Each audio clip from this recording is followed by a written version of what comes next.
시청자 여러분 안녕하십니까? 한때 호황을 누렸던 유성 온천의 인기가 예전 같지 않습니다. 온천 관광 등 관련 산업이 주춤한 가운데 코로나19 여파 등으로 유성 관광 특구의 위상도 흔들리고 있는데요. 오늘 생생토론에서는 유성 온천이 처한 현실과 관광 산업 활성화를 위한 방안들을 논의해 보겠습니다. 그러면 토론에 함께할 분들 소개하겠습니다. 정용래 대전 유성구청장 나오셨습니다. 안녕하세요. 백석대학교 관광학부 김판영 교수 시간 내주셨고요. 안녕하십니까? 다음은 대한온천학회 안태권 회장 자리하셨습니다. 네, 안녕하세요. 마지막으로 한국관광공사 이정효 관광둘의 PD와 함께하겠습니다. 고맙습니다. 그러면 준비된 영상 보시고 본격적인 토론 이어가겠습니다.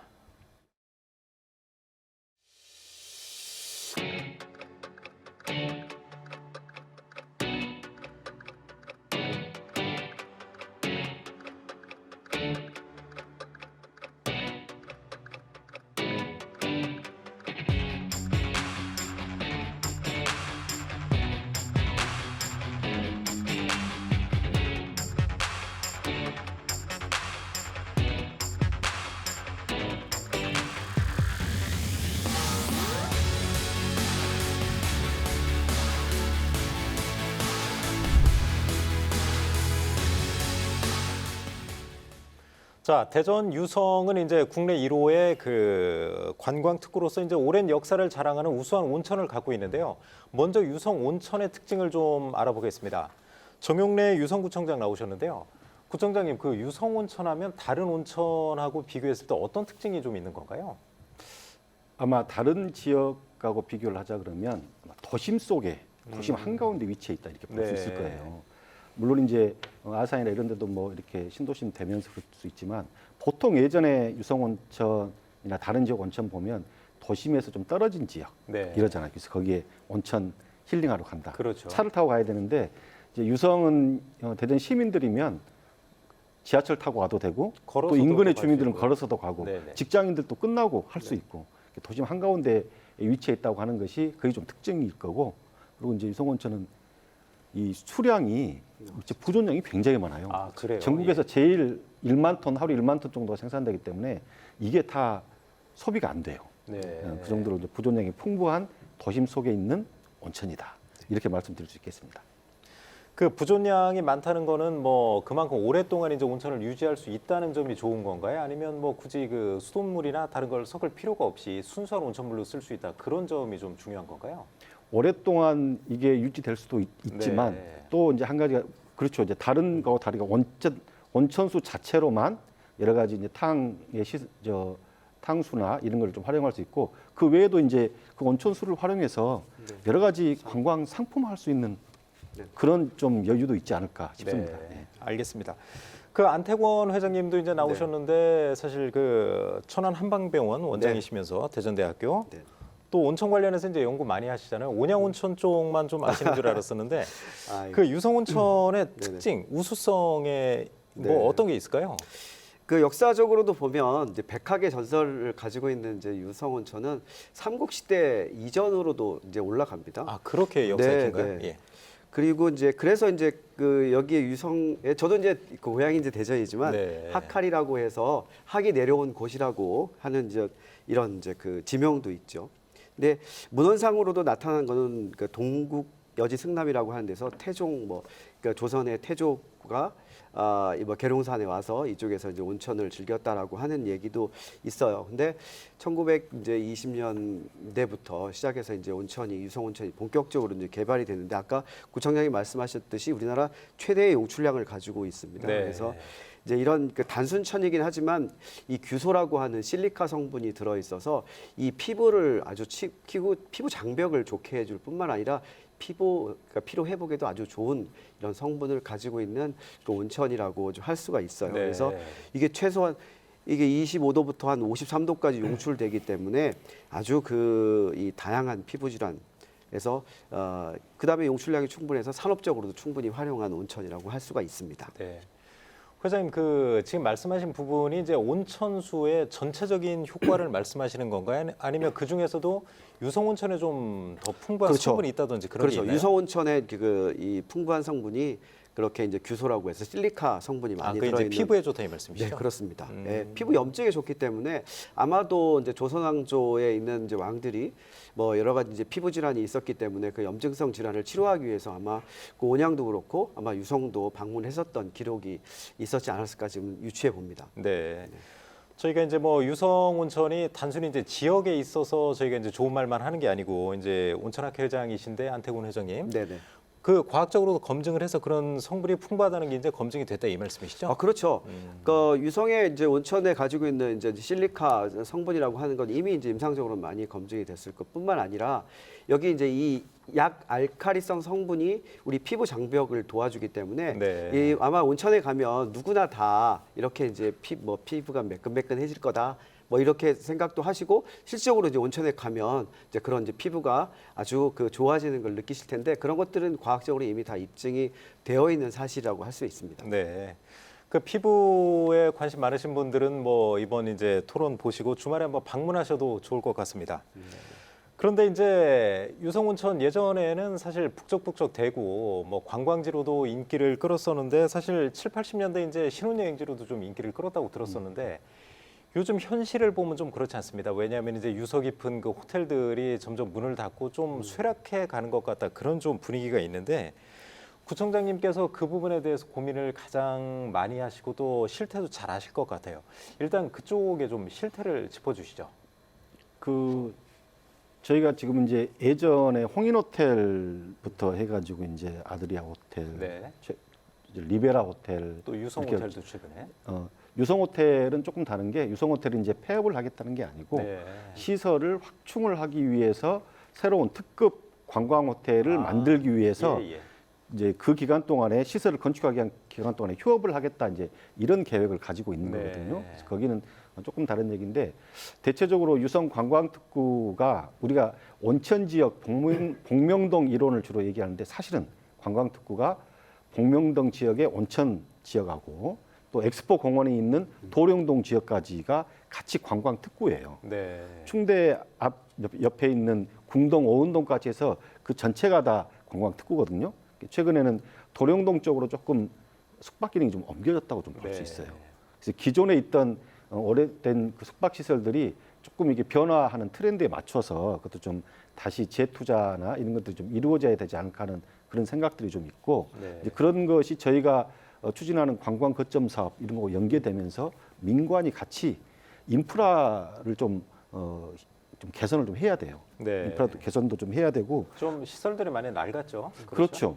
저희가 보면 이제 예전에 제가 한번 마음이 굉장히 좀 충격을 받았던 게 외국에서 이제 유학하고 온 연구원들하고 제가 이렇게 간담회하는 자리가 있었는데 네. 이제 유성 여러 가지 설명도 하고 그러니까 유성의 온천이 어디 있습니까? 이렇게 얘기를 하시더라고요. 네. 자기들이 볼 때 이제 외국에서 보면은 이제 겉으로 보이는 온천 시설들이 있는데 유성은 호텔 사우나가 있는 거지 온천이 네, 있는 게 아니지 그렇겠네요. 않습니까? 이렇게 이제 얘기를 하니까 실제로 그 말을 듣고 제가 이렇게 다른 반박을 하기 어려운 정도. 그래서 이 좋은 유성의 온천수나 이런 걸 활용할 수 있는 그런 기본적인 인프라 그런 시설들을 좀 갖춰야겠다라는 걸 생각하고 또 민간 영역에서는 그것과 발맞추어서 다시 재시설 정비하는 것들이 같이 이루어져야 되지 않을까 그렇게 생각을 합니다. 네. 그 김판영 교수님 이제 온천 축제 자문도 하시고 이쪽에 관심이 많은 걸로 알고 있는데 그 지역에 대해서도 누구보다 또 잘 아실 것 같아요. 좀 어떻습니까? 예전보다는 확실히 좀 분위기는 많이 침체가 된 건 맞죠?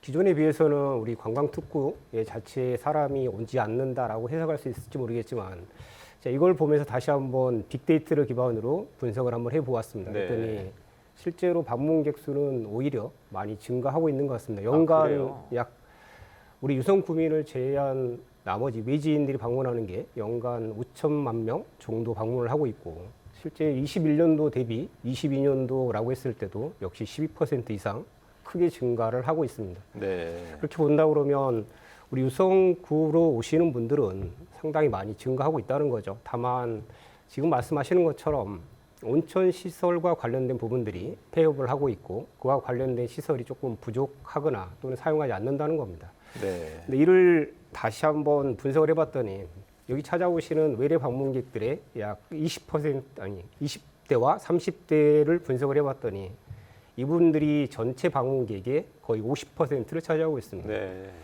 그러면 뭐 기존의 대온천탕을 이용하시는 분들은 아무래도 연령이 50대 이상 분들이실 거고, 반면에 20대, 30대들은 온천 시설보다는 우리 유성구가 가지고 있는 또 다른 관광 명소를 더 많이 찾고 있다는 거죠.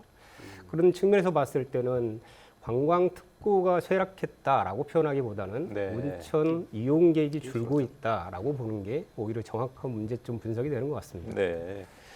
그러면 아무튼 이제 온천 이용객이 줄면 사실 그걸 이제 기반으로 성장했던 그런 상인분들 같은 경우는 좀 그쪽 분들도 걱정이 많으실 것 같은데, 이정효 PD께서도 이제 그쪽 축제 관련해서 이제 프로그램도 제작하시고 그런 걸로 알고 있는데 상인들도 많이 좀 만나보셨잖아요. 네, 맞습니다. 또 걱정을 좀 많이 하시나요? 그런 부분에 대해서? 일부 부분들 같은 경우는 그 상권을 좀 침해하는 거에 대해 걱정을 하시는 분도 네. 계시기도 하고, 아니면 또 이렇게 점점 이제 축제라든지 더 이런 것들이 활성화되면서 상권이 더 살아난다고 봐주시는 아, 분도 그래요? 계세요. 예. 그래서 이제 뭐 물론 위치적이나 그런 거에 따라서 조금 다를 수는 있겠지만 전반적으로는 좀 긍정적인 역할이 분명히 있다고 생각을 합니다. 그리고 네. 아까 교수님께서 말씀해 주셨지만 지금 빅데이터 검색으로도 나오지만 지금 대전 지역에 이제 큰 백화점이라든지 이런 것들이 유치가 되면서 그렇죠. 예, 네. 대전에 대한 이 빅데이터 그 키워드 자체가 많이 달라졌습니다. 불과 1, 2년 사이에.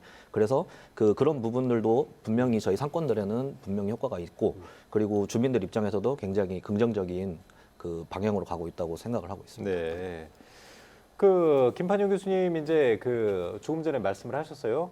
관광객 자체는 늘고 있지만 유성 온천객이 좀 이용객이 좀 줄어드는 것 같다, 그런 말씀을 하셨는데, 저 같은 경우도 이제 유성 온천 예전에 자주 이용했었는데 코로나19를 계기로 사실 발길을 한번 끊었는데 그 이후에 다시 가기가 좀 어렵더라고요.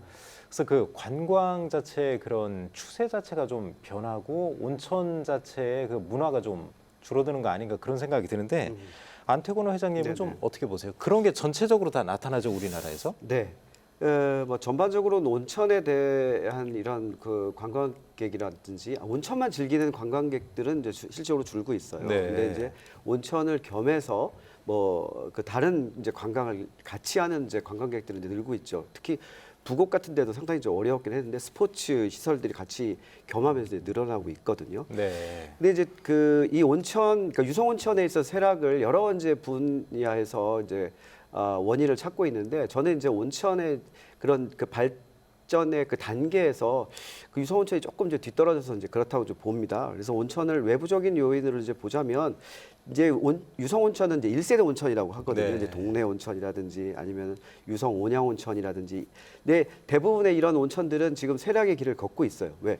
이미 이제 도심이 형성이 돼 있어서 재투자하기가 상당히 어렵잖아요. 그렇겠네요. 예, 예. 근데 이제 이제 그렇게 이제 한 13개 정도의 온천이 있었어요. 그때 당시에는 그래도 희소성이 있었기 때문에 온천이 그래도 이제 상당히 뭐 신혼여행도 가고 뭐 했었죠. 근데 이게 1980년대 온천법이 이제 바뀌면서 이 온천의 이제 문턱이 좀 낮아지고 우리나라가 그 발굴이라든지 이런 데가 기술이 발달하면서 아주 온천 지역이 폭발적으로 증가를 합니다. 그러면서 거기에 이제 그 아주 대규모의 투자가 이제 일어나게 되는데, 네. 그게 이제 수안보 이제 아산이라든지 부곡이라든지 뭐 이런 데에서 이런 아마 큰 온천 시설이 이제 만들어지면서 아마들 여러분들 다 아시겠지만 동네마다 온천 그 버스 이용해 가지고 관광 그렇죠. 다니고 그럴 때가 엄청 있었었죠. 갔었죠. 예, 예. 그래서 이제 그렇게 이후에 또 건강이라는 부분들을 또 접목하면서 보양온천법이 생기면서 보양온천이 전국에 8개 정도 생깁니다. 그러니까 유성 이제 온천은 1세대 온천으로서 그런 변화에 좀 적응하는 게 좀 뒤떨어져서 아마 그랬지 않았을까. 온천 입장에서 보면. 네. 근데 이제 최근 들어서는 아까 그 구청장님 말씀하셨듯이 유성 온천도 새로운 이제 활로를 찾기 위한 방법들을 여러 이제 노력을 하고 있기 때문에 아마 새롭게 도약하지 않을까 이렇게 생각을 하고 있습니다. 자, 구청장님, 안태곤 회장님께서 말씀하신 부분이 좀 뼈아픈 부분이 있을 것 같긴 해요. 이제 추세를 네. 좀 못 따라갔다, 이런 지적도 했는데, 그 구청에서도 이제 나름대로 좀 원인 분석을 다각도로 하셨을 것 같아요. 구청에서는 어떤 걸 원인으로 좀 꼽고 계신가요? 주로 이제 온천 관광이 이제 쇠퇴한다 이런 이제 얘기인데 네. 두 가지라고 해요. 하나는 숙박업소의 이용객이 현격히 줄어요. 네. 그건 이제 기본적으로 온천만을 가지고 하는 온천 관광이라고 하는 것이 사양화된 측면이 있지만 또 숙박은 왜 이렇게 줄어드느냐? 온천이 안 좋아서 그게 아니고 교통이 굉장히 발달해요. 네. 전국이 이제 일일 생활권화가 돼서 특히 대전은 이게 거의 1시간, 2시간 이내에 전국 어디든 갈 수 있는 그렇죠. 위치가 되거든요. 예, 예. 그러니까 지금 출장비 서울에서 하면 수도권에서 하면 대전 충청까지는 숙박비를 주지 않아요. 지원하지 아, 않아. 그러니까 왔다 당일로 출장 이제, 왔다가 예. 당일날 올라가야 되는 거예요. 그런 영향도 좀 있고 우리 가만히 생각해 보면 그 지금 보면 예전에는 저기 우리가 뭐 울진, 영덕, 대전에서 만약 네. 가자 그러면 거기 갔다 오기 쉽지 않잖아요. 그럼 지금 그렇죠. 고속도로 다 뚫려서 다녀올 수 있고 이래서 농산 어촌 이렇게 그런 이제 예전에는 좀 먼 지역들이 좀 이렇게 요즘에는 주민들이 언제라도 다니는 그런 상황이 되니까 그런 것도 하나의 이유가 될 수 있고 네. 근데 근본적으로는 아까 말씀하셨듯이 그 인프라가 이 시대 트렌드를 좀 쫓아가지 못한 네. 게 있어요. 그래서 저희가 관광거점지구 사업하면서 그런 인프라도 구축하려고 하고 있는데 그것과 더불어서 민간의 어떤 방식으로 재투자가 좀 이루어져야 되고 지금 많은 사람들이 걱정을 하시는데 유성호텔이 이제 그렇게 특급 호텔로 좀 이렇게 가기 위한 그런 계획들을 좀 가지고 있다 이렇게 말씀을 드리고 뭐 구체적으로 여기서 이렇게 밝히기는 좀 그렇지만 몇 가지 이렇게 시설들 주상복합 네. 건물이 들어서는 지역에도 이런 온천탕 같은 거를 좀 하겠다라고 하는 그런 추이들도 좀 있고요. 네. 저희가 볼 때는 그래서 제일 중요한 게 다른 온천보다 유성 온천 하면 이런 형식, 이런 시설, 이런 특성 그런 것들을 좀 한번 특화시키는 걸 한번 저희가 한번 개발을 해보는 게 어떨까. 네. 뭐 이런 생각을 좀 해요. 그러니까 예를 들어서 오히려 이제 그 사우나 같은 게 요즘 되게 건강에 좀 도움이 된다고 그렇죠. 해서 많이 예. 다니시잖아요. 예. 유성 온천은 아예 그런 식의 형태, 대규모 이런 그 시설, 놀이시설 이런 거는 지금 현실적으로 어렵기 때문에 그렇죠. 예. 그런 쪽으로 도심 속에서 누구나 접근이 가능하기 때문에 그렇게 일반인들이 즐길 수 있는 건강과 관련된 것들을 좀 와서 힐링하고 할 수 있는 그런 형식으로 좀 이렇게 트렌드를 바꾸는 게 어떨까. 그래서 이제 그거는 이제 저희가 유성의 이제 관광진흥협회 네. 이런 분들하고 같이 논의해서 목표를 잡고 전략을 어떻게 같이 공감하는 전략을 만드느냐 네. 이게 좀 중요할 것 같습니다. 그 김판영 교수님은 좀 어떻게 보세요? 그 사실 공통적으로 말씀하시는 부분이 좀 인프라가 좀 노후화됐다. 그런데 도심 한가운데 있기 때문에 사실 대규모로 개발도 또 어려워요. 다 부수고 새로 질 수도 없는 거고. 그렇죠. 교수님이 보시기에 그 쇠퇴하는 거에 그것도 좀 영향이 있다고 보세요? 가장 크게 영향을 미치게 될 겁니다. 그런데 또 다른 관점도 한 번쯤은 봐야 될 것 같아요. 네. 대온천탕이 2019년도에 거의 한 17만 정도가 이용을 하셨더라고요. 네. 코로나 이전에. 그런데 21년도 자료를 보니까 약 7만 명 정도만 이용을 합니다. 그리고 다시 이제 엔데믹이 되기 시작하면서 22년도 되니까 다시 늘어났겠죠. 15만 정도로 거의 회복이 다 돼 있어요. 네. 그런다는 소리는 고정적으로 이용하시는 분들은 계신다는 겁니다. 대온천탕을. 여기에 좀 우리들이 고민해야 될 게 온천을 이용하지 않는다라는 게 아니라 20대, 30대 분들이 가장 많이 방문하는 우리 유성구인데 여기에 맞게 소규모화했거나 또는 오히려 완벽한 대형화를 갖춰야 되겠죠. 근데 대형화는 현실적으로 말씀하신 것처럼 불가능하거나 또는 어려우니까 그렇겠죠. 가족끼리 또는 연인끼리 즐길 수 있는 소규모의 온천탕 이게 같이 만들어지고 조그만 기업이나 이런 것들에서 하나의 온천을 즐길 때 쓸 수 있는 다양한 것들을 만들어내는 거 그러면서 상생해 갈 수 있는 그런 네. 방안을 찾는 게 오히려 더 적합한 이야기인 것 같습니다. 그래서 네. 온천이 줄어들었다라고 표현하는 게 아니라 말 그대로 20, 30대가 좋아할 만한 트렌드를 따라가지 못하고 있다라고 보는 게 맞는 것 같습니다. 네.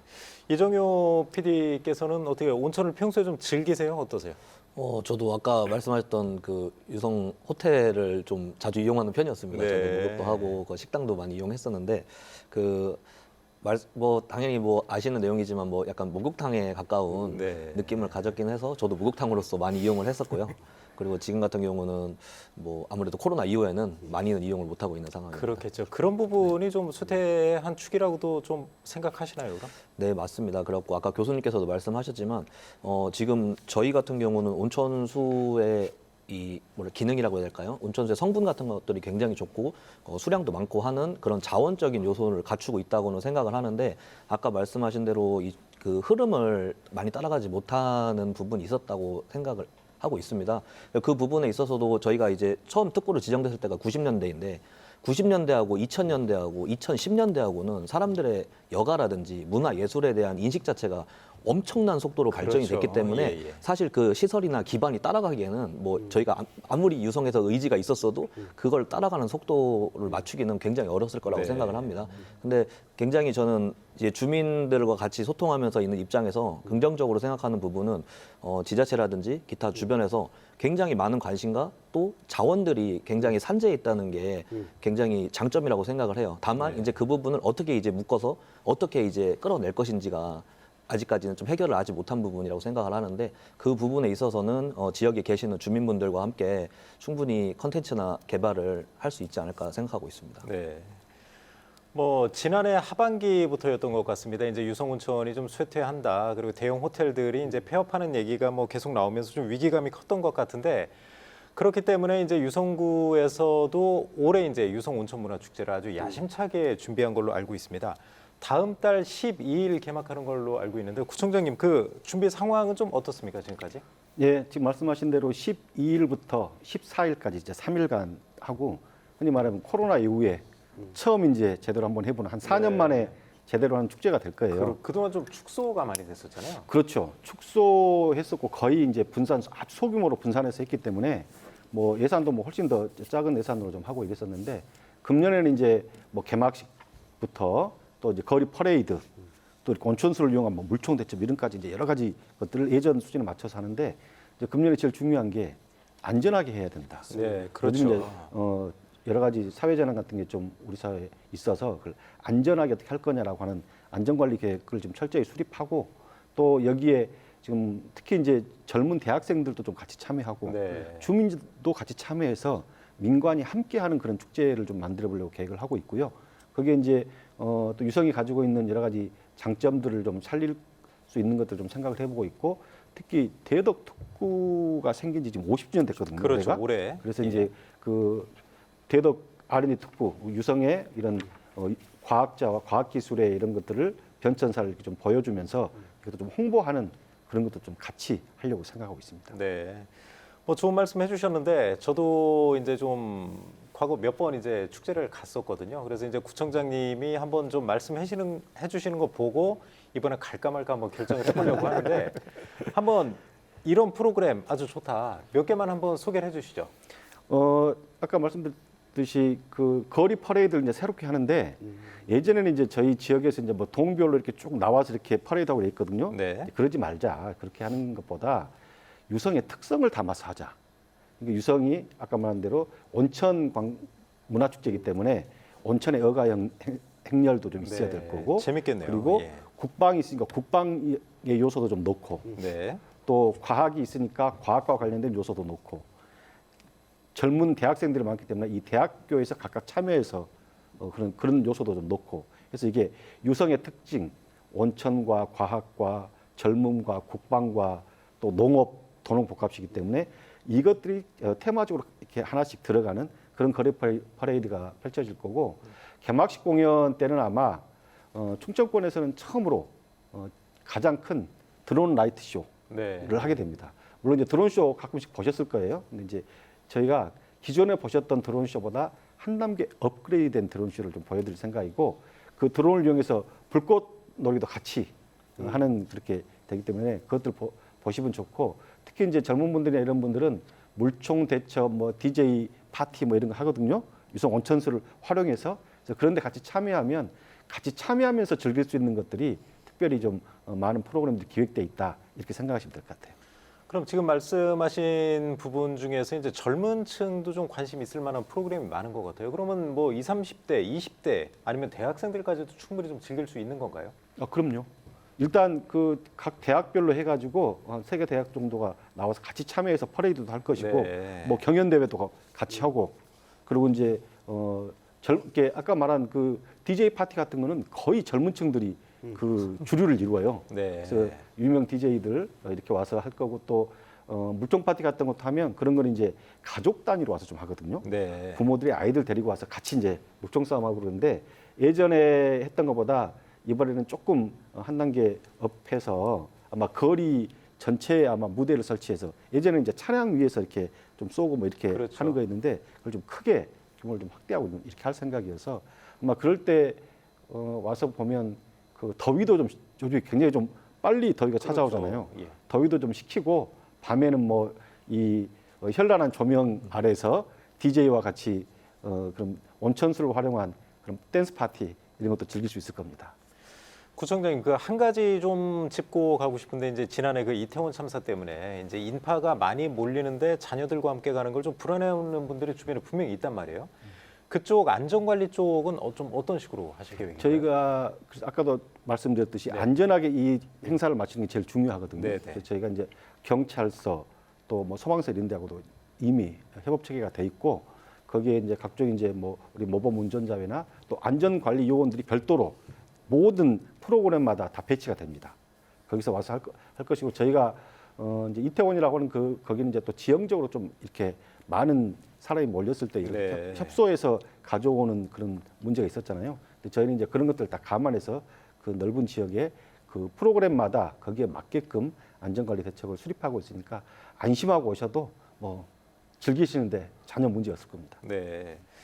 그 유성이 이제 봄에 하는 대표 축제가 이제 온천 축제가 있으면 여름에는 이제 뭐 재즈 맥주 페스타도 있고 가을에 이제 국화 축제, 겨울에 또 그 조명도 이렇게 좀 밝히고 하시잖아요. 유성 온천 근처에. 그럼요. 그렇죠. 그- 그런 것도 있고 사실 사계절 축제를 좀 이렇게 하고 있는데 이정효 PD가 보시기에는 뭐 어떻습니까? 어떤 기대 효과가 좀 있을까요? 이제 1년 내내 사실 축제가 이어지는 거잖아요. 네네 맞습니다. 그 저희가 이제 주민 입장에서 말씀을 드리자면 일반적인 뭐 행사를 치렀을 때 뭐 체험 부스라든지 판매 부스라든지 이런 것들에 대부분의 주민들이 많이 참여를 하게 됩니다. 네. 근데 저희가 이제 여기 다 계신 분들 남성분들이고 하셔서 아마 체감을 많이는 못 하셨을 텐데 저도 사실은 실제 이쪽에 들어가 보고서 깜짝 놀랐던 게 그런 마켓이나 그런 플리마켓 아니면 또 이런 체험 부스에 대한 수요가 굉장히 많습니다.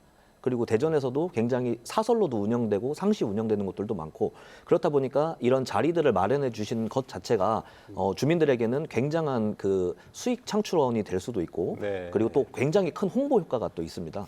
그래서 그 부분에 대해서는 뭐 저희 주민들도 그렇고 주민 사업체들도 그렇고 굉장히 좋아하고 다음 달에 열리는 축제에도 저희 모든 사업체들이 다 참여를 하고 네. 예, 그런 부분에서는 굉장히 긍정적이고 또한 또 저희가 그 이번에 작년에 또 했던 그 재즈 맥주 페스티벌도 정말 젊은 분들한테 인기가 많았어요. 네. 저도 이틀 동안 가서 술도 마시고 아, 그래요? 재밌게 즐겼는데 그리고 또 저희가 또 전체적으로 봤을 때 가장 또 아름다운 축제 중에 하나가 또 국화 축제인데요. 가을에 네, 뭐 아시다시피 이거는 이제 주민분들, 공무원분들이 합심해서 국화 축제가 아니라 국화 전시회 개념으로 이제 직접 기르시고 또 부족한 부분은 또 농가에 또 위탁을 해서 하는 걸로 알고 있기 때문에 그 저희 지역에서는 주민들께서는 크리스마스 축제까지도 모든 축제들이 이제 주민들의 이제 삶과 그리고 또 그런 수익 증대에도 굉장한 도움을 많이 받고 있습니다. 네. 그 안태권 회장님 이제 전국에 온천을 주제로 한 특구가 좀 꽤 여러 군데가 있잖아요. 네, 그렇습니다. 그런데 이런 식으로 축제를 좀 연중으로 하는 데가 있나요? 다른 지역도? 대부분은 이제 행안부에서 주관하는 이제 온천 대축제라고 하는 게 이제 전국에서 이제 한 군데를 중점으로 해가지고 네. 매년 이제 열리게 되는데요. 그거는 이제 각 지역에서 공모를 해서 이제 한 군데 지정을 좀 하게 되고요. 뭐 동네나 아니면 유성이나 근데 지역마다는 각자 그 온천을 테마로 한 축제는 좀 하고 있는데 주로 이제 좀 약간 쌀쌀해지는 가을 쪽에 이제 많이 그때, 이제 예, 하게 예. 되는데 이제 유성은 이제 이렇게 봄에 이제 하게 돼서 그런 시기적으로 이렇게 중첩되지 않아서 여러 이 관광 그 방문객들이 참여할 수 있지 않을까 이렇게 생각을 좀 네. 하고 있습니다. 관광객 유인 효과가 좀 봄에 하면 확실히 좀 있겠네요. 네, 네, 그렇습니다. 그 김판영 교수님은 보시기에는 근데 이제 봄에 하시는 이유가 아마 그때 입합꽃이 또 한참 필 때고 그렇죠? 네, 봄에 이제 눈이 내리는 것처럼 예쁘고 네. 그리고 사실 과거와 다르게 이제 사계절 축제로 점점 변모시키고 또 네. 이제 젊은이들의 그 참여도 좀 유도하면서 여러 가지 이제 진화는 하는 것 같긴 한데 혹시 여기서 좀 보완해야 될 부분이 있다면 그 부분을 좀 짚어주시면 어떨까요? 축제 프로그램을 보완하는 건 어찌 보면 이것도 트렌드를 같이 겸하면서 해야 되거든요. 올해 흥행했으니까 내년에 흥행하겠다라는 건 실질적으로 불가능한 이야기가 될지도 모르겠습니다. 다만 주체나 주관하는 측에서 어떤 의지를 가지고 프로그램을 진행하거나 또는 행사를 기획하느냐라는 게 가장 중요한 포인트가 될 건데 네. 22년도부터 어찌 보면 이 4개 축제를 사계절 축제라는 걸 만든 게 처음이었던 것 같습니다. 그리고 올해 이제 엔데믹 이후에 본격적으로 시행하는 건 올해가 처음일 거니까. 그러면 이 축제가 4개 축제가 앞으로 10년 후에도 또 100년 후에도 살아남기 위해서는 전문 전담 기구라는 게 먼저 만들어져야 될 것 같습니다. 아, 예. 이 전담 기구들에서 뭐 프로그램에 대한 전문성을 가지고 있기 때문에 당연히 프로그램은 언제든 쉽게 바뀌어 나갈 수 있는 거기 때문에 가장 중요한 요인은 어찌 보면 뭐 재단과 같은 전담 기구를 먼저 설립하는 게 가장 좋을 것 같고, 민선 8기가 이제 딱 1년 지나고 앞으로 3년 남아 계시니까 지금쯤 추진했을 때 가장 효과가 높지 않을까라고 생각을 합니다. 근데 그 축제를 전담할 이제 조직을 또 만든다는 거는 이제 광역 단체 같은 경우면 좀 가능할지 모르지만 구청 단위에서 그렇게까지 규모를 키우는 건 어렵지 않을까요? 제가 사례를 예. 다른 걸 하나 드린다 그러면 예. 우리 구청보다 훨씬 조그만 군에서도 재단들이 만들어지고 아, 있거든요. 그래요? 그리고 예. 심지어 뭐 저기 해남 지역에서도 관광재단 등이 만들어지면서 축제를 관장을 합니다. 그 이유 중에 하나가 공무원들은 순환보직을 하다 보니까 그 다음에 오시는 분이 어떤 성향을 갖느냐에 따라 가지고 축제가 변화를 해버립니다. 네. 그러면 이 4개의 축제가 어떤 자기만의 개성을 갖지 못하고 때로는 그냥 하나의 통합된 축제처럼 느껴질 수도 있겠죠. 그런 측면에서 봤을 때는 부담이다라고 보기보다는 충분한 여력이 있다고 생각을 합니다. 그러면 구청장님 뭐 그 부분에 대해서 덧붙이실 말씀 있어요?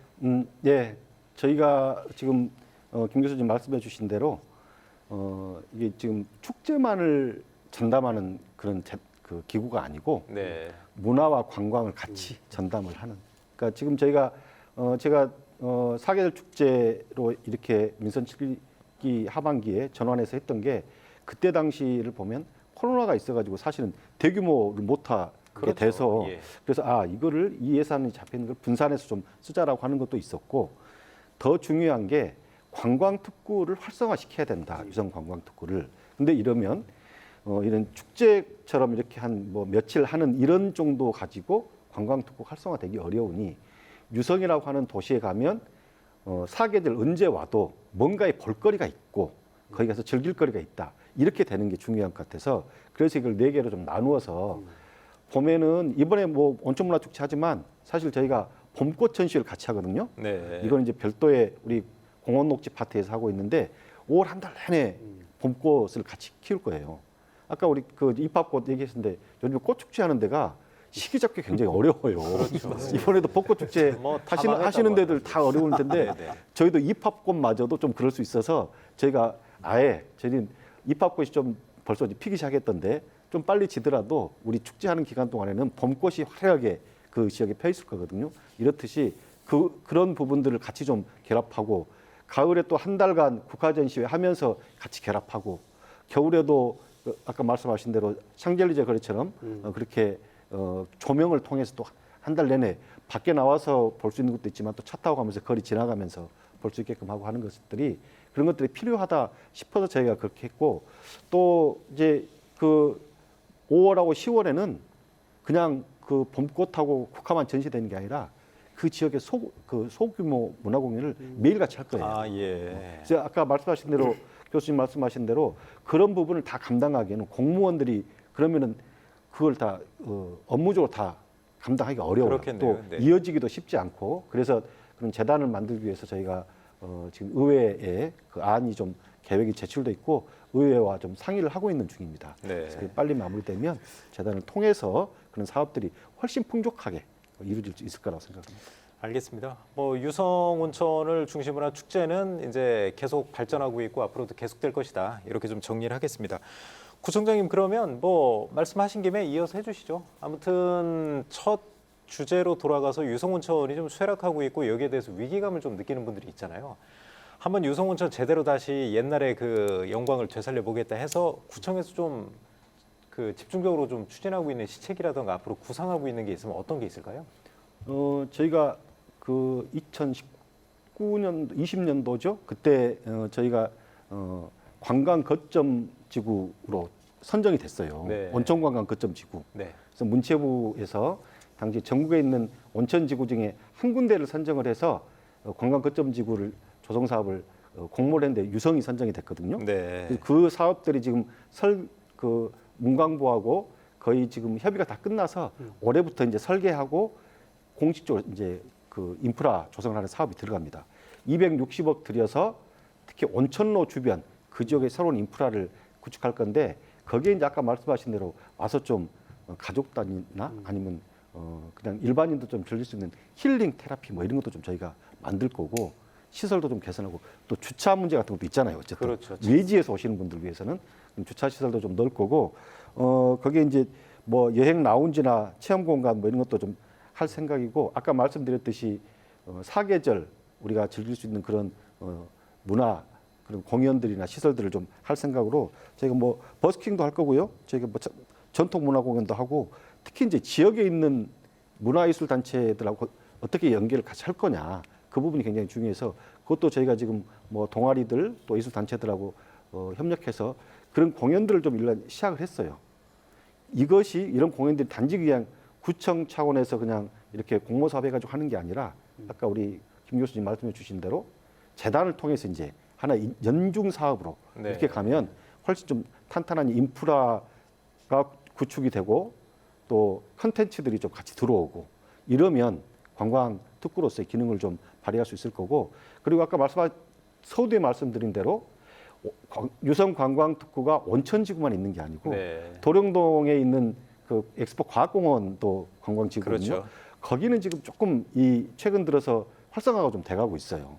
거기 한비탑 주변으로 해서 굉장히 많은 이제 야간 경관이라든지 또는 뭐 음악 분수 이런 거 있으면서 공연도 많이 이루어지고 또 여러 가지 마이스 산업과 연계돼서 좀 되는 것들이 좀 있고 하는데 거기가 특히 그 최근에 전국에서 5군데인가 야간 특화 도시, 경관 특화 도시로 또 네. 선정이 됐거든요. 그렇죠. 예, 그래서 이제 그런 것들과 같이 결부가 되면 주 야간 이렇게 해서 온천지구는 온천지구대로 또 이쪽 도룡지구는 도룡지구대로 그렇게 해서 유성 관광특구가 활성화될 수 있는 그런 계기 또 그런 시점에 와 있다 이렇게 생각을 합니다.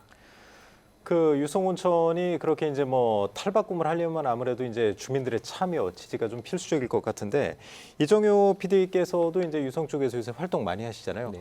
혹시 제안하시고 싶은 거라든가 좀 있나요, 그런 게? 네, 저도 아까 뭐 구청장님이나 교수님께서 말씀해주신 내용의 연장선이긴 한데요. 아까 말씀해주셨던 재단과 같은 중간 그 지원 조직이 분명히 네. 필요합니다. 그렇지만 그런 지원 조직들은 뭐 다른 지자체라든지 분명히 있었던 적도 있고 아니면 어떠한 협의로서 된 적도 있었고 하지만 그 부분에서 역할이 굉장히 중요하다고 생각을 네. 합니다. 그래서 뭐 각계의 뭐 전문가들이 다 구성이 돼서 그런 중간 지원 조직이 운영이 되겠지만 그 부분에서 그 역량이 있는 주민들 또는 또 역량을 더 키울 수 있는 잠재력이 있는 분들이 대거 참여해야 된다는 그 부연적으로 말씀을 드리고 싶고요. 그리고 지금 뭐 전국적으로도 그렇고 물론 뭐 지금 요즘에 아직 흔하게 나오진 않았지만 그 CBT라고 그래서 커뮤니티 베이스 그 투어리즘이라고 그래서 네. 그러니까 지역 기반으로 그 관광이 이제 활성화가 되는 것들에 대한 많은 포럼들도 열리고 있거든요. 네. 그래서 저희 그 관광두레라는 사업도 그런 기반으로서 지금 10년 이상 지금 전국에서 진행되고 있는 사업들인데요. 그래서 지금 저희 같은 경우도 지금 국비를 받아서 주민들의 역량을 강화하는 일을 하고 있거든요.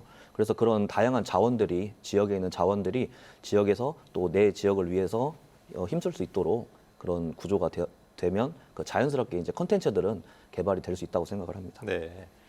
그 단순히 이제 유성 온천이 이제 온천 하나만 뭐 두고 볼 게 아니고 이제 도시 재생하고 같이 접목을 좀 해서 봐야 된다. 이제 전문가들은 그런 말씀을 하시는데 김판영 교수님은 이제 유성 온천의 재도약을 위한 과제 어떤 걸로 좀 보시나요? 역시 뭐 마찬가지 형태가 될 것 같습니다. 온천 시설을 확대한다라는 건 실질적으로 조금은 시간이 오래 걸릴 거니까 좀 전에 말씀하신 것처럼 CBT와 같이 지역 기반 관광을 활성시켜 주는 게 좋겠죠. 근데 우리들이 늘 하는 게 관광객이 옵니다라고 표현했을 때는 인근 지역으로부터 오시는 분들을 무시를 하세요. 그분들을 빼놓고 서울이나 심지어 뭐 저 경상도에서 오시기를 바랍니다. 근데 그게 아니라 대전 시민이 즐길 수 있는 최적화된 장소를 만들어가고 네. 대전 시민이 즐기고 그 안에서 당연히 유성 구민이 또 즐기면서 혜택을 받을 수 있다라고 한다 그러면 앞으로 현대화된 관광이라고 보는 거에 훨씬 더 맞아 들어갈 것 같습니다. 유성구가 해외에 있는 유명한 리조트나 섬처럼 관광지 휴양지는 아니지 않습니까? 네. 그런데 자꾸 저기 멀리에서부터 서울에서부터 또는 뭐 저기 전라도부터 오기를 바란다라는 건 어찌 보면 욕심일지 모르겠습니다. 네. 가까이 있는 150만 인구를 잘 활용하는 게 진짜 유성을 살릴 수 있는 방법이 되겠죠. 의미 있는 말씀하셨네요. 뭐 대전은 150만이지만 옆에 이제 세종, 그렇죠. 충남도 충북까지 그렇게 다 좀 그렇지만. 그렇겠네요.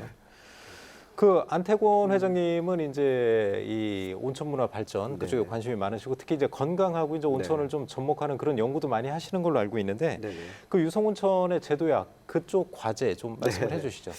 네, 일단은 유성온천이 그 새로운 신뢰성을 회복하는 방법이 과거에 이런 뭐 설화나 이런 걸 바탕으로 아니라 실질적으로 임상이나 이런 거를 기반으로 해서 객관적 증거를 좀 될 수 있는 연구들이 이게 단회성으로 끝나지 말고 매해 이렇게 축적이 되는 게 중요하다고 좀 봅니다. 그래서 네. 학회 활동도 저는 하고 있지만 다른 그 시도나 아니면 외국 사례를 보면 이런 것들이 축제 때 같이 이제 학회 활동이 일어나면 훨씬 더 이제 외국 학회라든지 이런 거와 같이 그런 그 축제 일환으로서 같이 한다면 뭐 학술회를 같이 네, 한다든가 그렇습니다. 그 그래서 기간에. 거기에 방문하는 다양한 그 이 계층의 분들이 이런 온천의 이런 효과를 이렇게 체험하고 그 정보를 듣고 다음에 또 찾아올 수 있는 이런 유성 온천이 되지 않을까 이렇게 생각을 하고 있습니다. 네.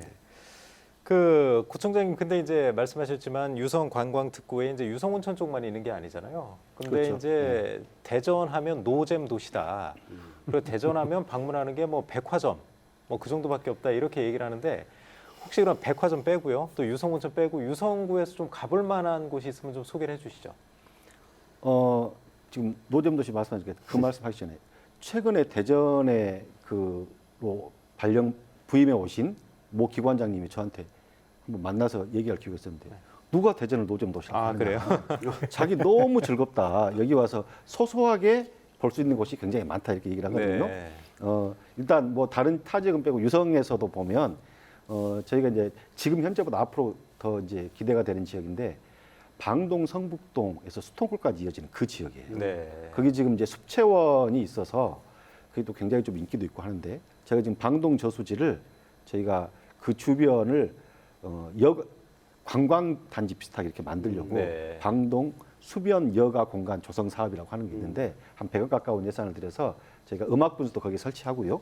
데크길도 설치하고 이렇게 좀 하고 있고 그 옆에 가면 이제 숲속 야영장, 유아숲 체험원 이런 것도 좀 저희가 지금 현재 공사가 들어갔어요. 네. 그게 되고 그러면 숲체원에서 우리 수통골까지 이렇게 빙계산까지 이어지는 그 벨트가 될 겁니다. 네.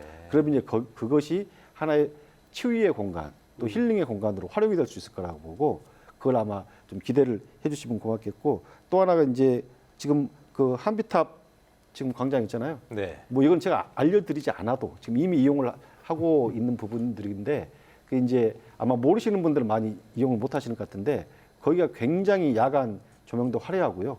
그 옆에 있는 쇼핑몰이 아니라 그 자체를 한비탑 자체로 굉장히 지금 재창조가 돼서 거기에 오시면 다양하게 즐길 수 있는 거리들이 있습니다. 네. 들어보니까 이제 유성구가 참 가진 게 많은 것 같습니다. 일단 온천도 갖고 있고요. 또 이제 수통골, 계룡산하고 접해 수통골도 갖고 있고 또 방동저수지도 갖고 있고 엑스포과학공원도 또 유성구에 있고요. 참 아주 앞으로 발전이 기대가 되고요. 그 이종효 PD께서도 좀 구청장님 말씀하신 거 말고 추천할 만한 데가 있을까요? 뭐 물론 지역에 굉장히 많은 컨텐츠를 보유하고 있는 그 주민들이나 아니면 또 공간들이 있는데요.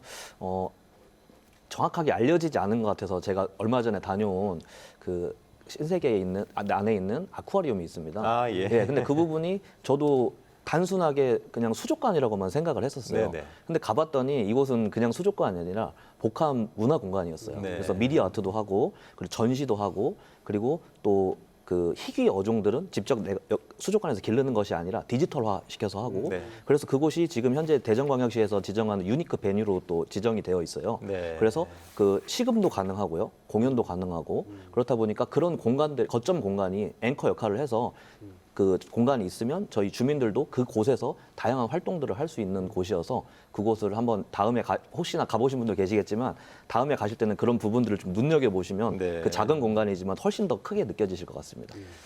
뭐 백화점도 확실히 좀 문화 공간 역할을 좀 할 수 있겠네요. 또 네, 관광 그런 네, 뭐 유인책이 좀 될 입장에서는 수도 있고요. 굉장히 좋은 공간으로 쓰이고 있습니다. 네, 알겠습니다. 그 이제 토론 거의 마무리할 시간인데요. 이제 오늘 그 유성온천의 이제 제도야 그 큰 주제를 갖고 얘기를 했었는데 한번 이제 뭐 길게는 아니더라도 한 분씩 돌아가시면서 좀 이제 당부의 말씀이라든가 제언 같은 게 있으면 좀 짧게 해주시죠. 한 30초 정도씩만 좀 해주시죠. 김판영 교수님부터 해주실까요? 유성 자체가 관광이 힐링과 또 그리고 치유라는 테마를 기반으로 잘 형성되기를 바라고 또 시작하고 있는 이 4개의 대축제들이 자리매김 잘 해서 정말 전국에서 방문할 수 있는 축제로 성장하기를 진심으로 바랍니다. 네, 감사합니다. 진짜 짧게 해주셨네요.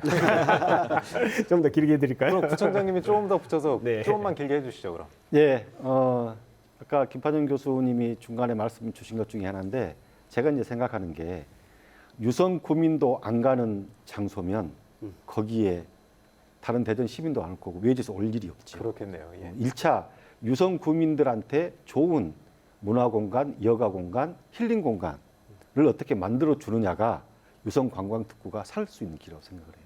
그래서 거기에 맞춰서 주민들의 수요가 어디 있는지, 또 우리 유성 구민들께서 대전 시민들께서 무엇을 원하는지 이런 걸 저희가 잘 담아내도록 저희가 노력을 할 것이고 그에 맞춰서 저희가 지금 축제도 하고 있고 또 관광 거점지구 사업에 대한 설계도 하고 있기 때문에 그런 부분을 좀 기대하시고 우리가 재미없다고 하면 계속 재미있는 것처럼 보여요. 그렇지만 우리도 재미있는 요소가 대전 내에도 많이 있다라고 생각하시고 그것들을 포인트를 찾아가시면서 생활에 또 좋은 그런 활력과 또 그런 힐링의 그런 요소들이 되시길 바랍니다. 네. 안태권 회장님도 말씀해 주시죠. 일단은 관광특구의 한 그 소재로서의 온천이 이 유성 관광특구를 이렇게 살릴 수 있는 이런 방법들을 생각해 보는 이런 학회가 될 거고 앞으로 저희들도 충분히 온천의 효능이 어떻고 이런 특히 유성온천이 가지고 있는 유성온천만의 특징을 잘 활용을 해서 임상에 활용한다는 이런 데이터를 충분히 발표해서 이 일반인들도 충분히 찾아와서 건강을 즐길 수 있는 이런 온천을 만드는데 이바지하겠습니다. 네. 네, 이정효 PD께서도 마무리 말씀해 주시죠. 네, 제가 이제 관광도래 PD 역할을 하면서 전국에 있는 지자체들과 뭐 경쟁 아닌 경쟁도 해보고 서로 이제 지자체들끼리 비교도 되면서 가장 느꼈던 거는 저희 지역의 특성이었습니다. 그렇고 저희 지역 같은 경우는 젊은 도시고 도시 안에 또 온천이 있고 그런 여러 가지 요소들을 보다 보니까 굉장히 독특한 곳이더라고요. 네. 그래서 제가 얼마 전에도 외국도 나가보고 했지만 비슷한 사례를 전혀 찾을 수가 없었어요. 아직까지 한 3년의 시간 동안. 그래서 그러면서 이제 평가도 받고 하면서 느꼈던 거는 그렇지만 또 우리 지자체에서 또 굉장히 이제 또 지원도 많이 하고 노력을 많이 하고 계시는 그런 부분도 있고 또 아까 말씀하신 것처럼 여러 가지 또 재미난 요소들이 있는데 그 요소들을 가지고 같이 움직이면은 정말 굉장한 그 성과를 얻을 수 있겠다는 생각을 들어서 앞으로도 저희가 이제 주민들과 함께 열심히 노력을 해보도록 하겠습니다. 네, 네 분 모두 좋은 말씀 해주셨습니다. 오늘은 유성 관광특구의 현주소와 명성을 되찾을 방법들을 논의했는데요. 우수한 지역 자원이 가진 경제적 파급 효과가 큰 만큼 유성온천 활성화를 위한 방안들이 꾸준히 모색되기를 바라겠습니다. 생생토론 여기서 마치겠습니다. 토론에 함께하신 네 분 모두 감사드리고요. 시청자 여러분 고맙습니다.